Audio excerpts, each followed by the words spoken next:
Saudações, pessoal, bem-vindos ao canal. O time que a reportagem noticia que o Grêmio vai colocar em campo contra o Atlético Paranaense pode dar certo, tomara que dê certo, tomara que o Grêmio vença por 5-0.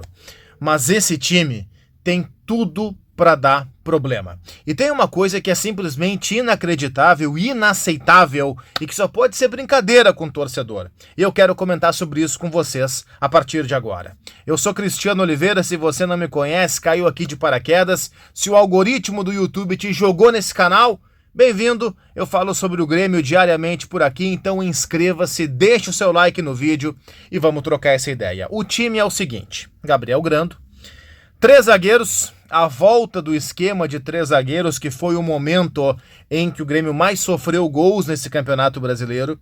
Um esquema que vai ter Jeromel de um lado, Bruno Alves pelo centro e Kahneman pela esquerda. Esse foi o time treinado, tá? Em princípio, é o time que joga contra o Atlético Paranaense. João Pedro como ala pela direita, Reinaldo ala pela esquerda. No meio, nós temos vários desfalques, Vijaçante, Carbajo, Mila, enfim. Os volantes do Grêmio à disposição seriam PP, de primeiro, o Natan, de segundo volante. O Natan, não o Natan Fernandes da base, o atacante, corredor, não, o Natan, vulgo pescador. O Natan de segundo volante, com aquela intensidade, né, parecendo ali um cágado entre leopardos. O Cristaldo à frente, e aí o Galdino por um lado e o Soares no comando. Eu até acho que tem mais cara de 3-4-3 do que 3-5-2, mas a ideia aqui não é falar do esquema tático, a ideia é falar dessa distribuição. Vamos lá, gente. É claro, é óbvio que o principal propósito de uma categoria de base é formar jogadores para o time profissional. O Grêmio, por exemplo, chegou na final da Copa do Brasil Sub-20 e do jogo decisivo, do jogo da final em que nós perdemos para o Cruzeiro sem ver a cor da bola, foram retirados do time do Grêmio, pelo próprio Grêmio,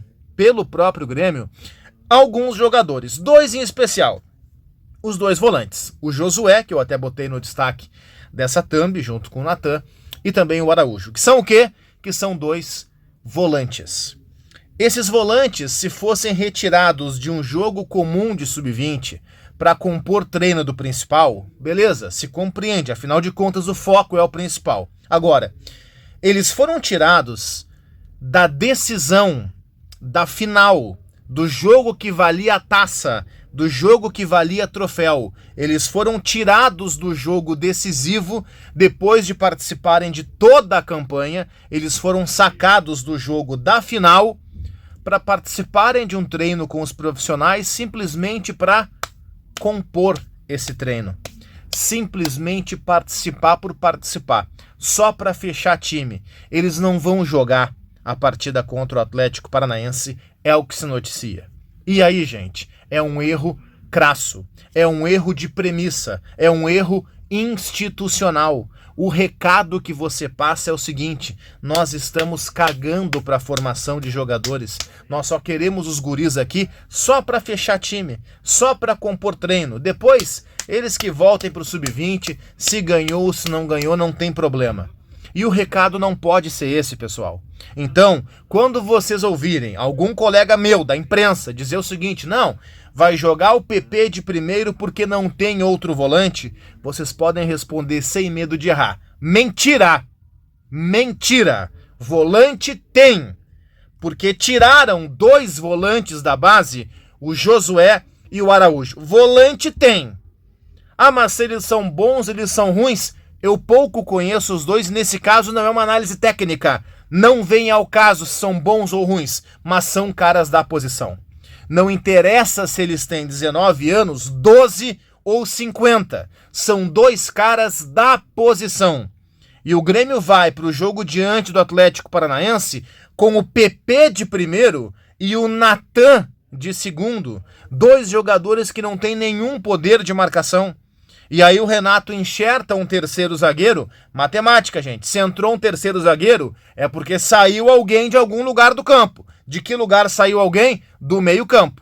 Então o meio-campo do Grêmio, que já era problemático, já era esvaziado, ele fica ainda mais esvaziado porque sai o meio-campista para entrar um zagueiro, e ainda menos marcador porque os dois jogadores que vão abrir o setor não são marcadores, nem o PP, nem o Natan.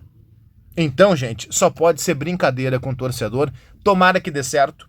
Tomara que o Grêmio vença por 5-0, 5 gols do Natan. Eu vou dar nota 10 pro Natan na cotação depois do jogo, mas virei aqui para dizer o seguinte: mesmo com a brilhante atuação, a minha opinião segue a mesma. O Grêmio está fazendo algo institucionalmente equivocado. Está passando o recado de que aquele jogo não valeu nada contra o Cruzeiro, que era uma final, um jogo de taça, um jogo de faixa no peito. E você também forma jogadores, ensinando esses jogadores a ganhar desde o início. O recado que você passou é o seguinte: faixa no peito? Não, isso não importa. O que importa é fechar coletivo aqui. E aí, gente, me desculpa. Na minha concepção, isso está errado. Deixem o like no vídeo, se inscrevam no canal e comentem aqui embaixo.